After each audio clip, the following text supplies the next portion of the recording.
నవమాసాలు మోసి పేగుబంధాన్ని కాదని తల్లి వదిలేసిన వేలు పట్టి నడిపించాల్సిన నాన్న చేతులు దులుపుకున్న బంధుత్వాలకు దూరమైన కష్టాల సహవాసంతో పెరిగారు అమ్మమ్మ, నానమ్మ, తాతయ్య. ఈ పదాలకే అదృష్టానికి నోచుకోలేదు. అయినా దయ కలిగిన ఓ తల్లి అండతో పెద్దయ్యారు. అయిన వారు లేరనే ధ్యాసే లేకుండా పెరిగారు. ఎవ్వరూ లేరనే ఆలోచన ఎప్పుడూ రాలేదు. విద్యాబుద్ధులు నేర్చుకుని స్థిరపడదామన్న ప్రయత్నాల్లో ఎదురవుతున్న సమస్యలు వారిని కుంగదీస్తున్నాయి. కుల, నివాస, ఆదాయ ధృవపత్రాల కోసం అధికారుల వేధింపులు వారిని పాతాళంలోకి నెట్టేస్తున్నాయి. తెలియని అదృశ్య శక్తి ఏదో వెనక్కి తోస్తుందన్న బాధతో వారంతా కన్నీరు మున్నీరవుతున్నారు.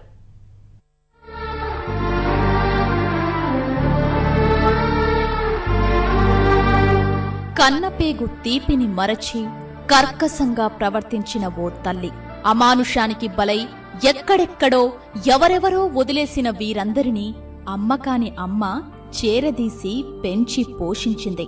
నాన్న సంరక్షణ, బంధువుల అనురాగం తెలియకుండా పెరిగారేగాని తల్లి ఆప్యాయత మాత్రం ఇక్కడ పొందారు.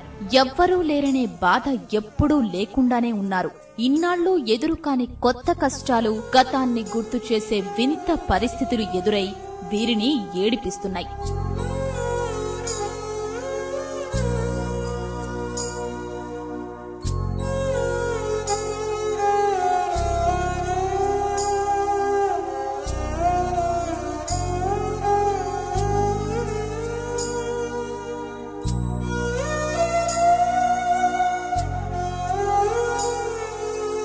కర్నూలు జిల్లాలోని అనాథాశ్రమ నిర్వాహకురాలు ముత్తులక్ష్మి కొందరు దాతల సహాయంతో వీరందరినీ పోషించి చదివించారు.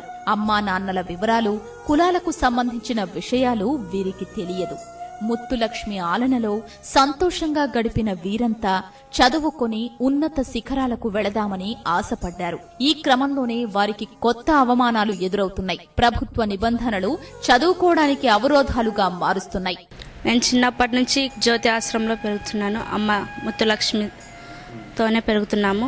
ఇంటర్ అయిపోయిన తర్వాత ఎంసెట్ కోచింగ్ చేయాలనుకుంటే హాల్ టికెట్ రాలేదు. ఎందుకంటే ఫాదర్ నేమ్ లేదని రిజెక్ట్ చేసినారు. మాకు ఫాదర్ అయినా మదర్ అయినా అంత ముత్తులక్ష్మి అమ్మనే. పై చదువులు చదవడానికి ఫాదర్ నేమ్ అలా ఏం లేకుండా మాకు సహాయం చేయాలని కోరుకుంటున్నాను. ఊహ తెలిసినప్పటి నుంచి జ్యోతి ఆశ్రమంలోనే ఉన్నాను. ఆశ్రమం తరపు నుండి వెళ్ళి చదువుకోవడానికి అయితే మమ్మీ తీసుకెళ్తున్నారు.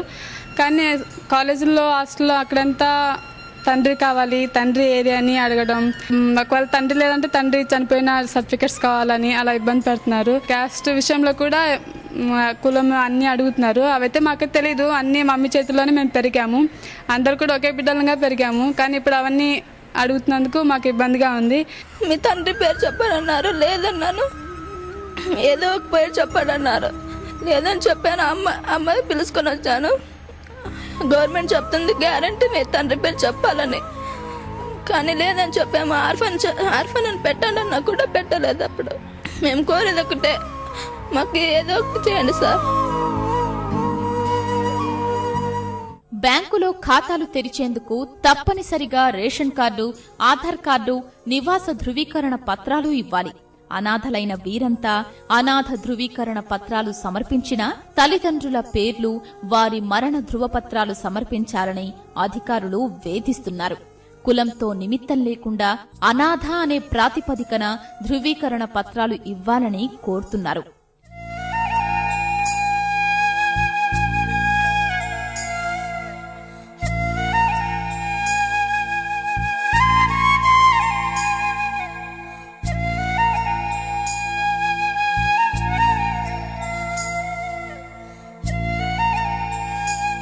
అదే నా జీవితంలో నొచ్చుకున్నట్టుగా ఉంది. వీళ్ళ కులాన్ని మీరు ఆలోచించండి. వాళ్ళ అందాన్ని చూసి పెడతారో, వాళ్ళ యొక్క బ్లడ్ని చూసి పెడతారో నాకు తెలియదు. కానీ వాళ్ళ కులాన్ని మీరే పరిశోధించండి. అప్పటి నుంచి ఇదే సమస్య. ఈ అనాథల ఆవేదనను కలెక్టర్ దృష్టికి ఈటీవీ తీసుకెళ్లింది. స్పందించిన ఆయన నోడల్ అధికారితో విచారణ జరిపి 10 రోజుల్లో సమస్య పరిష్కరిస్తామని హామీ ఇచ్చారు. గవర్నమెంట్ ఆర్గనైజేషన్ ఉన్నాయి, ప్రైవేట్ ఆర్గనైజేషన్ మ్యాపింగ్ చేసేస్తాము. నెక్స్ట్ 1 వీక్ నుంచి 10 డేస్లో మ్యాపింగ్ చేస్తాను. అట్లాగే కొన్ని చోట్లకి జిల్లా అధికారులను కూడా విజిట్ చేయిస్తాను. అంటే ప్రతి మండలానికి నోడల్ ఆఫీసర్ ఉన్నారు.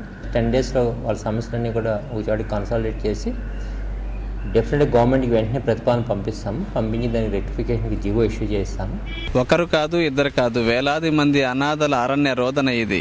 తండ్రి పేరు, కులం పేరు కాకుండా అనాథ అన్న ఐచ్ఛికాన్ని జోడిస్తే బాగుంటుందని వీళ్ళు ప్రభుత్వాన్ని కోరుతున్నారు. కెమెరామెన్ శేషుతో శ్యామ్, ఈటీవీ న్యూస్, కర్నూలు జిల్లా.